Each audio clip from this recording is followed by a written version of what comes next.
That things are not extraordinary, it's the powers that are extraordinary, you know, that somehow everything is grounded in the reality of what things might be. But it's the arrival of Maury Parkman's alternate reality that really plays with the company's head. We know he is sadistic. I can see you. We know he has the ability to reach into your soul and pull out your deepest, darkest nightmares and make them reality for you. You don't know me. I am you. He preys on people's fears and desires and uses it against them. He has very, very dangerous powers, and he's clearly working on the wrong side. They don't want me talking to you. They're using you, Nick. Just like Lindemann, just like Jessica. You can still do the right thing.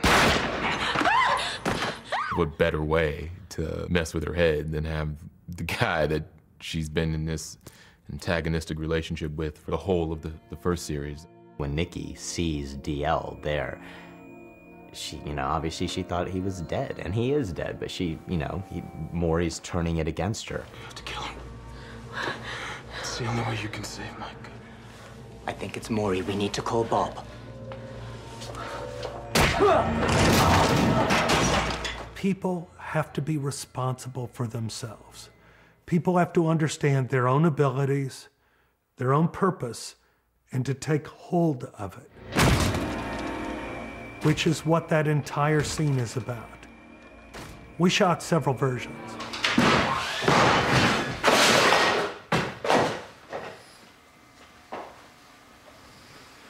Stay back, Nick. It's all right. This isn't you. Don't do it. Can you defend him? He killed DL. I didn't kill anyone. It's Maury. He's gotten inside of your head. Listen to me. This is a nightmare. This isn't you. You came here to get control of your life. Don't let Maury undo all of that. The only way she thinks she can help others is in a way of self-sacrifice. Think of Mike. Think of your boy. Only herself can be the one that can possibly help others and like almost martyr herself in a way. I couldn't get the nightmare out. I didn't know what else to do. I had to stop myself.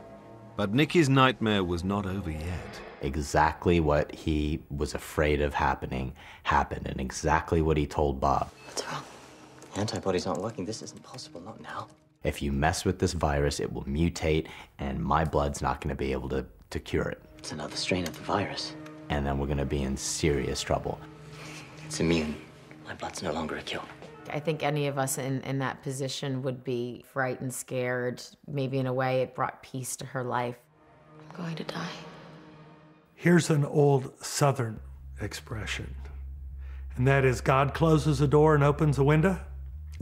And that is with Nikki injecting herself with the virus, she has set up the clock ticking on her own life. It creates impetus for us opening the window to move heaven and earth to save it. So it sets up an enormous dramatic timetable.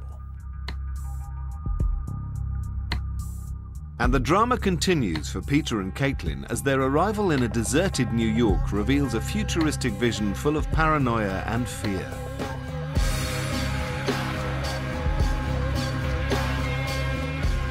The idea was, you know, when people get afraid, they lock things down and rights become restricted, and suddenly it's okay to herd people around and, you know, shove them into trucks and lorries and drive them off to wherever you say. So we wanted that to have a sort of a dystopian future. The interrogation sequence where Peter is taken by the Homeland Security, I guess. They wanted to give it the feeling of almost like an Ellis Island, like a mass clearinghouse of where hundreds of thousands of people are being moved through, so it should have a big industrial or a big cavernous feel to it. And that cavernous look was maintained throughout, courtesy of some epic CGI. What we like to do in working with visual effects and special effects is to draw or pre-visualize what this is, so we all get a look at it, the producers and the writers. There was a lot of discussion about how big we wanted that to be. The wording in the script, if I recall it correctly, like 98% of the world population has died. So we knew it had to be massive. At first, we have a dolly shot that's skimming across a couple of body bags. All these people died from the virus. That tells you the camera is maybe 1 meter off the ground and there's 3 or 4 body high. Yeah, it's been a tough week. What makes the shot so fantastic is that once we go on the reverse, it turned out that Peter is actually standing at what might be the 10th floor of a building looking over this gigantic warehouse. They felt the first time it didn't look realistic because there was nothing going on. They wanted to animate it. So they shot some sequences of forklifts that we just shot here, and then they incorporated that into the green screen. Production agreed to give us a few hours with one military